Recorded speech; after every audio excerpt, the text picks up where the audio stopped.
ভরপুরের বার্ষিক জালসা আগামীকাল 16ই নভেম্বর রবিবার। তো আমরা চাইছি যে আমাদের জালসাটা খুবই শান্তিপূর্বক হয়, আর কোনো রকমের কোনো বিশৃঙ্খলা যেমন না হয়, আর গঞ্জাম মুক্তি আমরা জালসা করবো ইনশাল্লাহ। এদিকে ওদিকে যেমন রোড বা ট্রাফিকে মানুষের যাতায়াতে কোনো রকমের কোনো অসুবিধা না হয়, এই জন্য আমরা এই দোকানপাতি হাবি জাবি এনারাকে একটু সতর্ক করছি যে আপনারা এমন জায়গাতে দোকান দিয়েন না যে জায়গাতে বিশৃঙ্খলা হয় আর ট্রাফিক জ্যাম হয়ে যায়, মানুষের অসুবিধা যেমন না হয়, এটাই আমাদের বার্তা। হ্যাঁ, এটা আমাদের প্রত্যেক বছর জালসা। হ্যাঁ, প্রত্যেক বছর।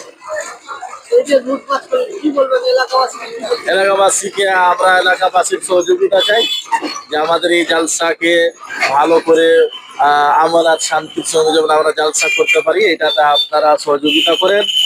আর আমি গ্রামবাসী এবং আরো দূর দূর থেকে যিনারাই আছেন আমাদের মুসলিম বা অমুসলিম সব ভাইকে আমরা নিমন্ত্রণ জানাচ্ছি যে ওনারা আমাদের জালসায় আসুন, শরীক হবেন।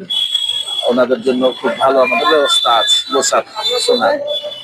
আমি জামিয়া মোহাম্মদিয়া দারুল উলুম দৌলতপুরের হেড মহল্লা প্রিন্সিপাল রেজাউল্লাহ কাসমি নদী।